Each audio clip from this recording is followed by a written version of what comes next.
reparle des OGM. Si le Conseil national a reconduit le moratoire en cours contre eux, la Commission fédérale d'experts pour la sécurité biologique invite cette semaine le Conseil des États à autoriser leur utilisation, jugeant les organismes génétiquement modifiés sûrs. En Inde, le géant de l'agroalimentaire Monsanto a transformé certaines régions en gigantesques laboratoires pour tester ses semences de coton transgénique. 15 ans plus tard, la catastrophe est humaine tant qu'agricole. Avec une épidémie de suicide, plus de 200 000 paysans indiens surendettés ont mis fin à leur jour. Le reportage sur place de Sébastien Daguerressa.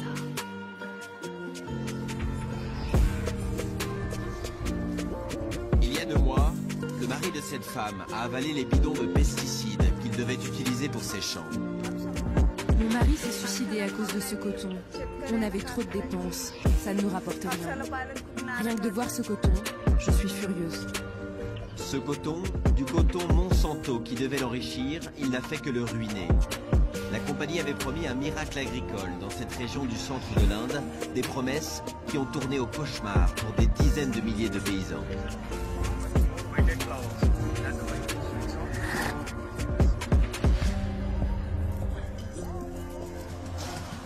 Cette fin d'année est celle de la récolte pour les milliers de travailleurs du Maharashtra. Dans les usines, sur les routes, dans les champs, on ne voit que ça. Les paysans ont 2 mois pour cueillir les petites boules blanches. 90% du coton de l'État est du coton transgénique, introduit il y a 10 ans par Monsanto. La firme a imposé ses semences avec la bénédiction du gouvernement, convaincu que seuls les OGM peuvent améliorer les rendements et conserver à l'Inde sa 2e place de producteur mondial de coton. Sa filiale indienne s'appelle Maïko. Le coton Maïko Monsanto est le coton de référence qui s'est imposé sur le marché à grands coups d'opérations commerciales. Utilisez bien vos 2 mains. Ashok Kadse sème régulièrement ses graines sur les 8 hectares de terre qu'il possède. Le problème du coton Maïko, c'est qu'en apparence, les fleurs sont plus grandes. Mais son poids réel, cette densité, est en fait plus petite. Maïko Monsanto lui avait promis, comme aux autres, un coton ultra résistant aux insectes et parasites. Moins de pesticides donc à acheter et au final des rendements supérieurs. Selon Ashok, c'est l'inverse qui s'est produit. Rien ne s'est passé comme il l'avait promis. Aujourd'hui, on doit appliquer 3 voire 4 fois plus de pesticides sur les cultures. Allez, tous ensemble! Monsanto avait fait miroiter aux agriculteurs un rendement moyen de 1500 kg par hectare, 3 fois plus que les rendements obtenus aujourd'hui. La multinationale a fini par reconnaître certaines défaillances. Trop tard, disent les producteurs. Aujourd'hui, dans la région, ils n'ont plus le choix. Les seules graines disponibles sont génétiquement modifiées. Maïko nous a trompés avec des campagnes de publicité mensongères qui utilisent tous les moyens possibles. Ils proposent chaque année des nouveaux produits et ça ne marche jamais. Plus grave encore, les investissements exigés par le coton transgénique ont provoqué un endettement parfois dramatique chez les paysans.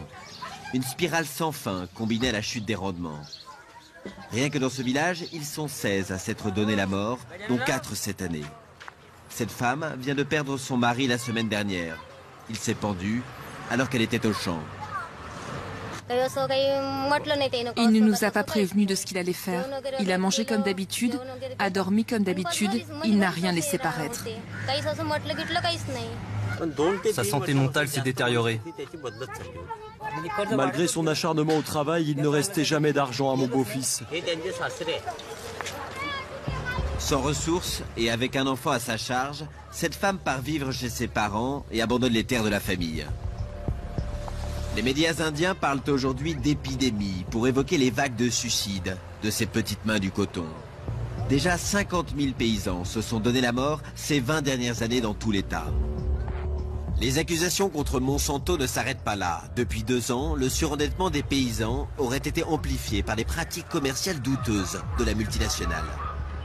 Au siège du ministère de l'Agriculture, dans la ville de Pune, la capitale de l'État, une décision historique vient d'être prise.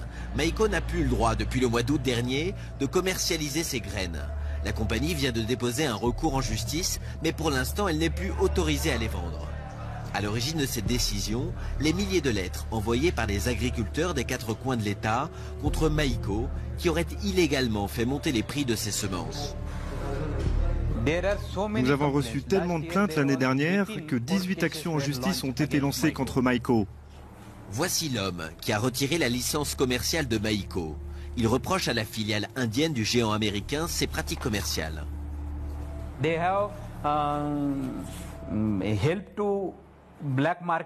Ils ont aidé leurs revendeurs à organiser un marché noir.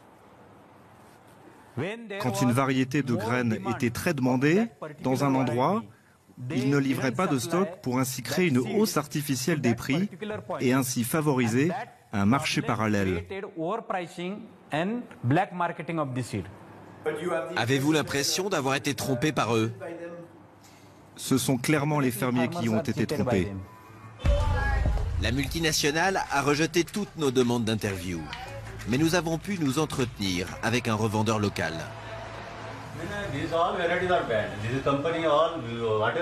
Ça, c'est toutes les variétés de graines qui sont interdites en ce moment. Interdite notamment la semence 7351, la graine la plus populaire du groupe. C'est seulement quelques revendeurs dans certains districts qui n'ont pas mis en vente les produits pour faire monter les prix. Ça, c'est arrivé plein de fois, c'est vrai. Mais ce n'est pas la faute de la compagnie. Ce revendeur n'est pas du tout inquiet. Le groupe qui est derrière lui est puissant. Quels que soient les problèmes, ils seront réglés. Mais vous êtes sûr que Maïko va revenir? Sur un 99%. Monsanto, plus fort que le gouvernement indien? La question se pose, en tout cas aujourd'hui clairement, tant l'influence de la multinationale sur toute la filière du coton est grande.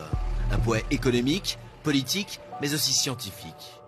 Ces chercheurs, réunis en congrès à Nagpur le mois dernier, tentent de développer d'autres variétés de coton. Mais en Inde, hors du coton transgénique, difficile d'obtenir des financements. Et dans l'univers du génétiquement modifié, difficile d'échapper aux gènes inventés par Monsanto. Il s'est répandu partout. Si vous regardez les 10 dernières années de recherche sur le coton dans ce pays, très peu d'argent a été investi dans le coton non transgénique, même pas 150 000 € en tout. Tout ce qui a été développé, c'est le coton transgénique. Même le gouvernement a essayé de développer son propre coton. Après 10 ans de recherche, il s'est rendu compte qu'il était contaminé par le coton Maïko et il a été obligé de le retirer. Même si aujourd'hui les graines de Maïko sont interdites dans l'État, la semence modifiée reste utilisée par 80% de ses concurrents. Monsanto touche même des droits pour cela. Un monopole dénoncé depuis des années par un homme, Kishore Tiwari. Cet activiste est devenu la voix des milliers de paysans ruinés. Il tient un décompte précis des suicides dans sa région de Vidarbha et pour lui un seul responsable. Ce fermier s'est suicidé en 2007 et il a laissé une lettre qui disait « C'est le marché et les semences transgéniques qui me forcent à me suicider ». Les fermiers de Vidarbha ne se tuent pas eux-mêmes, on les oblige à se tuer. Ce ne sont pas des suicides. Il s'agit ici d'un génocide de masse organisé par la multinationale Monsanto et le gouvernement indien. Malgré l'interdiction des graines, il continue sans relâche de mener ses campagnes d'information contre Monsanto. Ce soir-là, il projette un film dans un village. Et pourquoi les fermiers sont-ils passés au coton transgénique? Parce qu'on est illettré et que l'on croit les publicités mensongères comme un chien court après son pain. Bitter Seeds, les graines amères.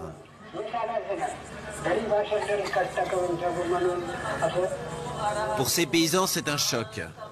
Ils découvrent leur propre histoire sur grand écran. Quand j'ai vu ce film, j'ai eu les larmes aux yeux. Au siècle dernier, on était sous le contrôle des Anglais. Maintenant, on est sous le contrôle de ces compagnies. C'est comme un deuxième gouvernement.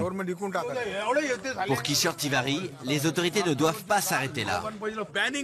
Interdire seulement Maïko Monsanto, ça ne suffira pas.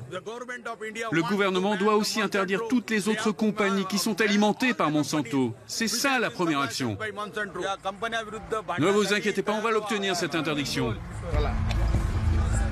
Depuis 2010, le coton est le seul produit OGM encore autorisé en Inde et Kishore Tiwari est bien décidé à le faire disparaître. Dans la région de Vidarbha, à des milliers de kilomètres de New Delhi, la capitale de l'Inde, un corps allongé, des fleurs que l'on pose sur son front.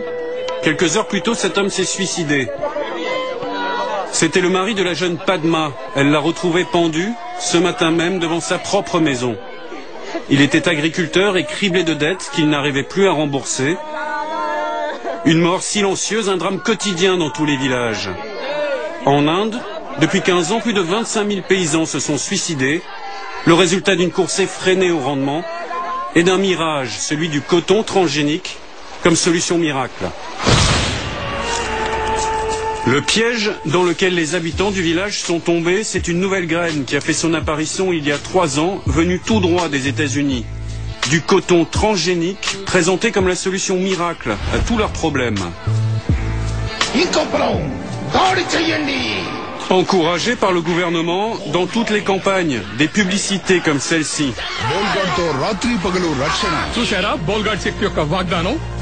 Le coton OGM, un coton plus résistant, surtout plus productif. Un marketing agressif, la richesse à portée de main, la fortune après la récolte. Des publicités simplistes, mais qui font mouche chez tous les paysans dans le village des suicidés. Tous ont cru aux OGM, un rêve qui en quelques saisons n'a fait qu'aggraver la situation. Qui vous a poussé à acheter ce coton transgénique? Ce sont eux, les vendeurs, qui sont venus faire de la propagande. Ici, dans le village? Ouais. Et qu'est-ce qu'ils vous disaient? Ils sont venus avant la saison, en nous disant que grâce à eux, on allait produire 15 à 20 quintaux de coton par hectare. 3 fois plus que d'habitude. En plus, ils nous ont assuré qu'il n'y avait pas besoin de pesticides. Jamais de maladies. Alors on en a acheté. Mais de nouvelles maladies sont apparues qu'on ne connaissait pas. On a mis des pesticides, mais ça n'a rien changé. On devait avoir 15 quintaux par hectare. Résultat, cette année, on n'en a eu que 2. Un coton moins résistant que prévu qui coûte 2 fois plus cher qu'avant et qui ne tient pas ses promesses sur des terres qui manquent d'eau. Dans le village de Dorli, on n'attend plus rien des banquiers. La décision est prise, simple et radicale, on a décidé de tout vendre pour partir à la ville. Comme tous les matins de cette fin d'année, Mohan Alouli cueille avec sa mère et ses 2 fils ce qu'il espère être sa toute dernière récolte. Alors c'est décidé, vous partez? Oui, c'est sûr, c'est ma dernière saison. Je vends mon champ. D'ailleurs, si vous connaissez un acheteur, faites-le moi vite savoir. Pour Mohan Alouli et pour toute sa famille, la décision était difficile à prendre. Ce village, c'est le seul qu'il ait jamais connu. Son père, son grand-père cultivaient cette même terre avant lui. L'héritage de toute une famille réduit à néant pour une poignée d'OGM. Dans ce livret, on a toutes nos économies. Environ $5. Et ça vaut combien, tout ce que vous possédez? J'ai 3 hectares, un puits, cette maison, environ 10 000 euros. Pas question de se suicider. On va continuer à se battre, pas question de disparaître. Le gouvernement serait trop content. Il filera de l'argent à nos enfants, mais après, que va-t-il leur arriver? Qui va les éduquer? Et qui va les nourrir? À 27 ans, Sujata ne connaît pas son avenir. Elle sait seulement que dans quelques mois, sa vie sera ailleurs.